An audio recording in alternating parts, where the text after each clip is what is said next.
Hello, dear beloveds. Well, I thoroughly enjoyed going back through a potted history of the first quarter century of my life. I think it was 2 days ago.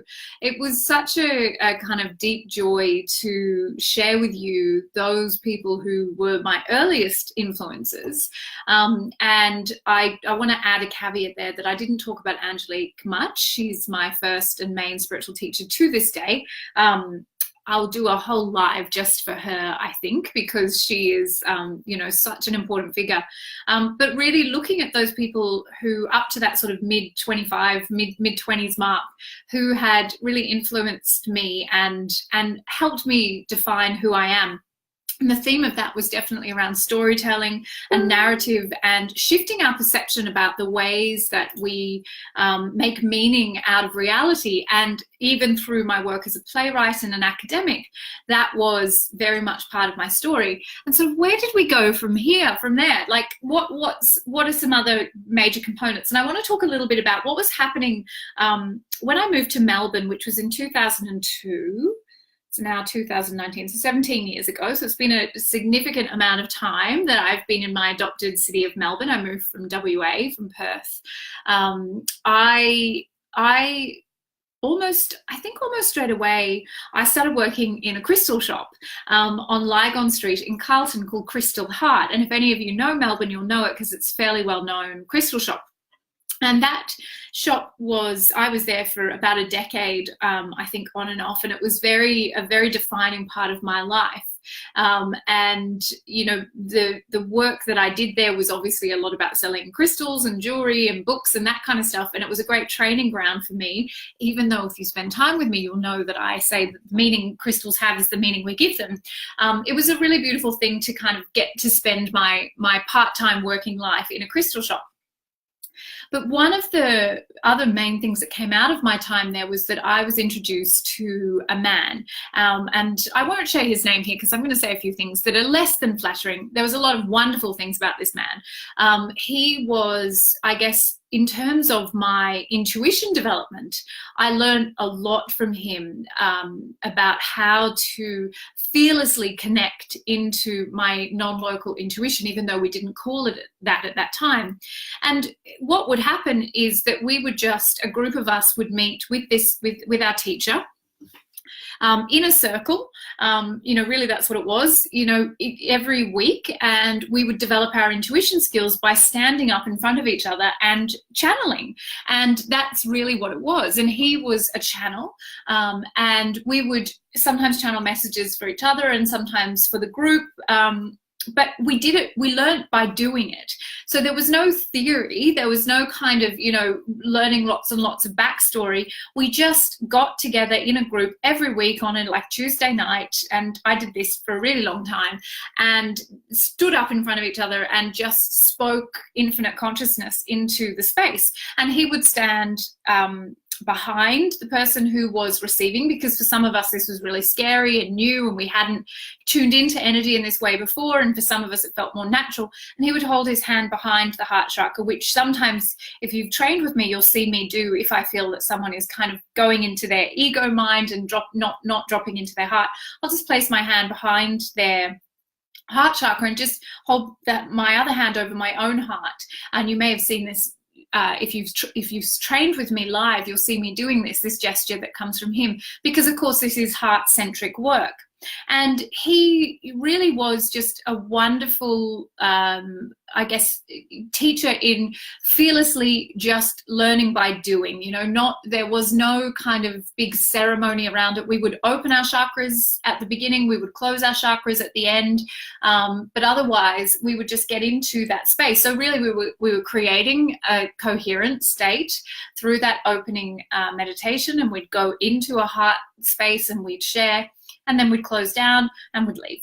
And this man became very important to my life. In fact, at my first wedding, yes, I've been married twice. At my first wedding, he spoke on behalf of that infinite consciousness because he was so important to me. He was also a great lesson in other ways. And I guess that's why I don't kind of want to reveal too much about his identity, because in the end, I had to really separate myself from him.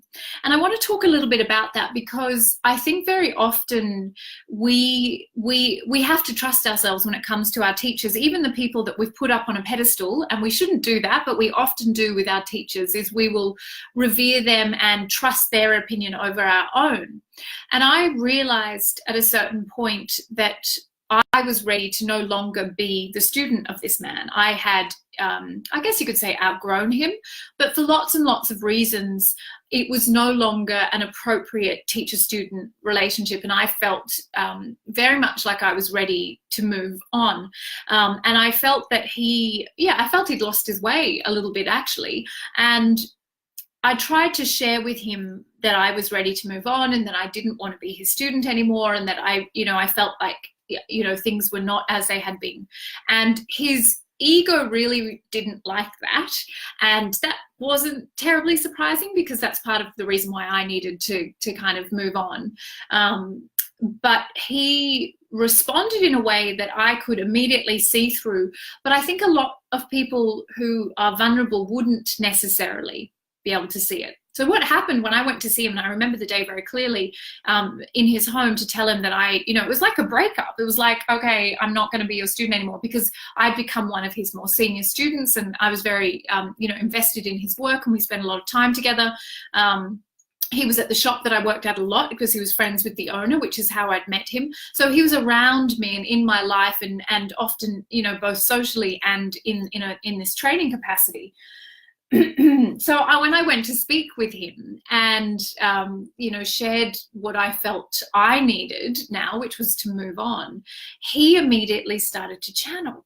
So instead of woman to man having a conversation, just legitimately kind of sitting down and sharing what I was feeling and being heard, he decided to go into this space where he would trump my authority by channeling the great spirits that he worked with. And a lot of them, they were really great spirits. But in this context, I knew exactly what was happening. He was trying to power trip me. He was trying to deauthorize me. He wanted to legitimize his perspective by bringing in a higher authority.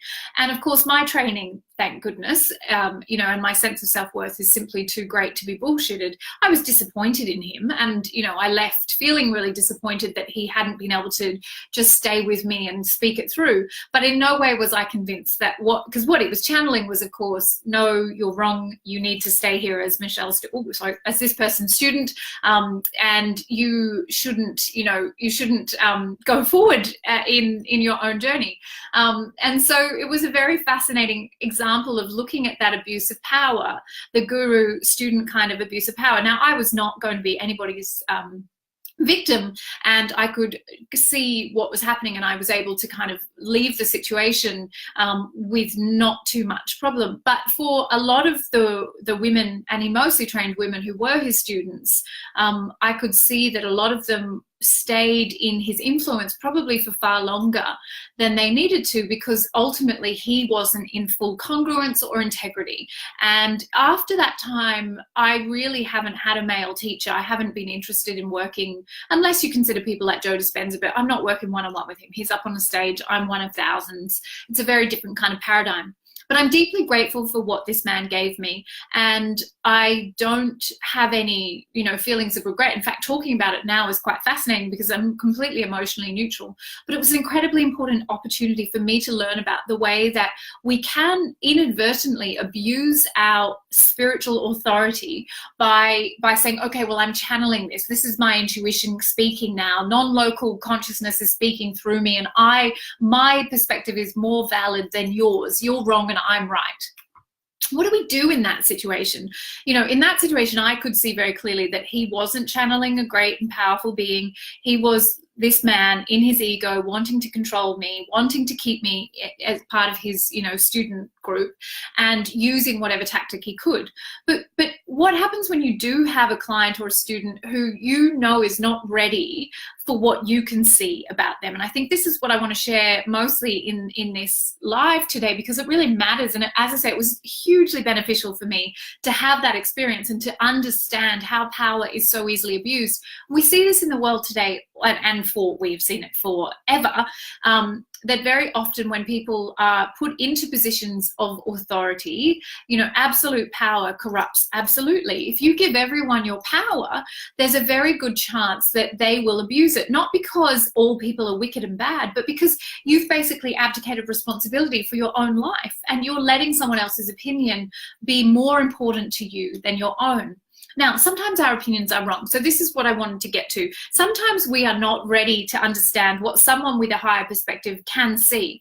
So I often have had clients or students who cannot see what I can see of them. But is it my job to say to them, you can't see what I can see, so you've just got to do what I'm telling you? No, it isn't. Everybody is on their own path of awakening, and they have to get to the place where they're ready to hear what you are sharing. And your job as that teacher, mentor, and guide is not to force that upon them before they're ready to hear it, because you simply will get them angry or resistant or rejecting of you, or they're going to badmouth you, or all the other strategies of the ego to try to not look at what they're not ready to look at. There is no need for you to share what someone is not ready to hear, because it can have very dire consequences. So how do you know, Ricky? How do you know? How do you know? Luckily, you don't have to know anything. When you're trained to do this work in a really powerful, ethical, and legitimate way, infinite consciousness, God consciousness is guiding you, and you know what to say and what not to say. You never have to question that. You never have to wonder, because even if you're seeing it, you'll know if it's yours to speak or not. And often I know things about my students and my clients long before they know those things. But that's not a power trip. That's like, the power trip would be if I then went and said those things to that person, even though I'm very aware that they're not aware of those things and not ready to hear them. This discernment, this capacity to know when to speak and when to stay silent, comes with deep, high quality, gold standard training that is ethical and grounded in best practice. Because there's damage that can be caused by revealing too much to someone before they're ready to hear it. Does that mean you won't see it, feel it, know it? Never, never. And sometimes it's very clear that you do need to share something, and someone is still going to have a negative reaction. Did you do something wrong then? No, not if you're working with this non-local God consciousness, because it's okay for not everyone to approve of and like you. And it might be just the absolute trigger. They needed to change everything in their life, but that doesn't mean they're going to be singing your praises to the world. It's absolutely vital that we recognize that the more we do this work, the more that we will see, the more we will know, the more we will feel, the more we will hear and understand. But that discernment, that capacity to be able to discern what is it that I am meant to share and what is it that I am meant to keep for my own understanding of this person is a big one. And it is why in my training for spiritual leaders, we begin the formula of spiritual leadership with humility. Humility allows you to understand that just because you've seen beyond the veil, beyond the illusion of someone else's life, doesn't mean that you get to be all power trippy, be the guru and be like, I know more about you and I'm not going to tell you all about you, because that lacks any humility. The most humble thing in the world is to sit when someone is throwing shit at you, when you know exactly why they're throwing shit at you, when someone is telling everybody in the world that will listen that you're no good, you're a bad teacher, you're a bad person, whatever it is, and you sit silently knowing the truth of why they're doing that, but not defending yourself. There's a great story, and I'm paraphrasing badly, of a great spiritual teacher who was, accused by this young girl of impregnating her. So she was a young unmarried woman, and she was, had this baby, had conceived a baby illegitimately and knew she'd get in a lot of trouble. So she said to her parents that it was this local guru that had impregnated her. And they went to him and they screamed at him and they yelled at him and said, what have you done to our daughter? And you're a terrible, wicked man. And he just said, is that so?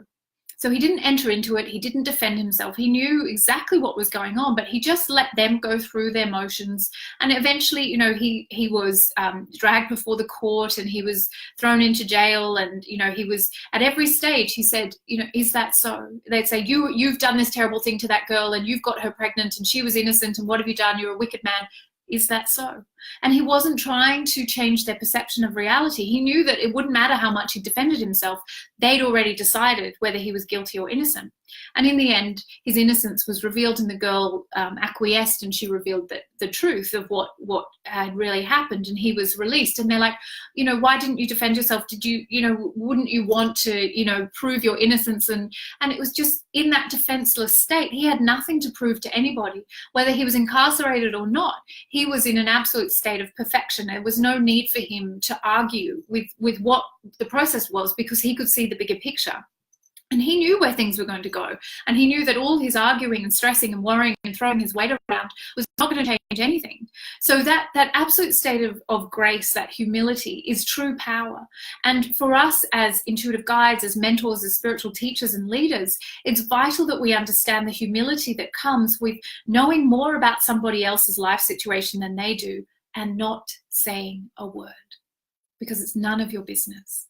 And if they come to you and they ask you and they say, please guide me, I want to know more, your job will still probably not be to give them the answer, because the answer isn't going to give them the solution for themselves. It's going to give them information they're not ready to hear.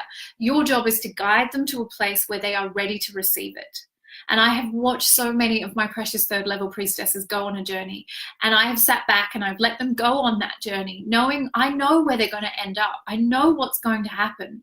And it is not my place to intervene, even though I see how things are and how they're going to play out. And ultimately, I know that because I trust God, they're going to end up exactly where they need to be. This is true spiritual leadership, and you know, it's true mentorship as well. As intuitives, we're going to get a lot of information that other people don't get. How do we use that information? And I learned so much from this man in the early days of my training. He gave me so much. He taught me how to work the muscle of my intuition in a way that nobody had. You know, it was like, it was profound training. But at the time where I needed to separate from him, and it was right that it happened, he couldn't let me go. And I had to make that choice in a way that felt like there was more angst than I wanted. But I learned so much about power and understanding how we can abuse our spiritual gifts, they're not gifts, our spiritual capacity, if we don't train ourselves ethically, if we don't learn when to speak and when not to speak. And we've all experienced what it's like to be with people who are tuned in to infinite consciousness, who don't know how to use that skill with any level of skill. And so they do kind of shit on everybody from a great height, and they're dumping all of their crap on people, and it's not appropriate. This is very different to me saying that you should not speak hard things to people, because that is not true either. And my priestesses know this. Our job is to be unafraid to speak the hard things. You will often know hard things about your client that it is appropriate for you to share, because they are ready for you to share that.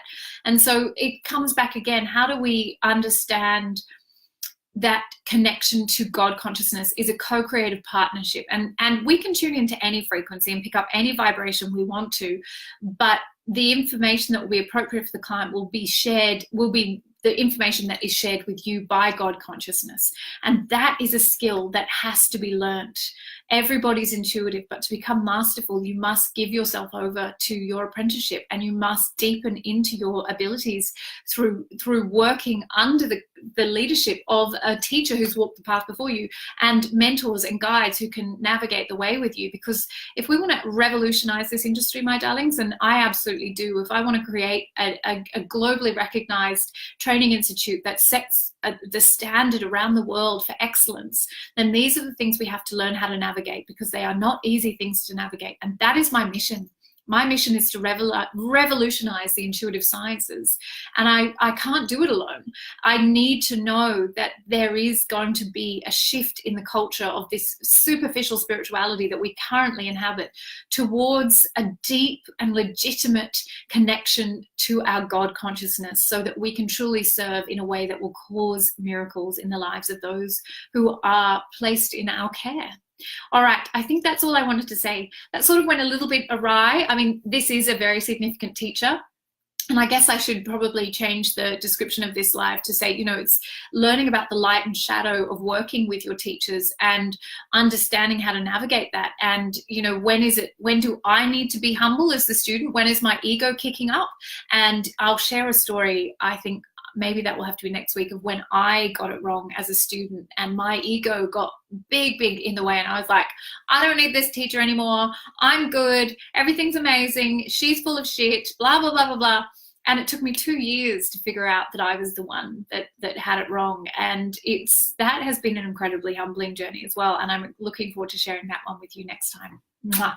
Thanks for hanging out with me. I love it. See you all soon.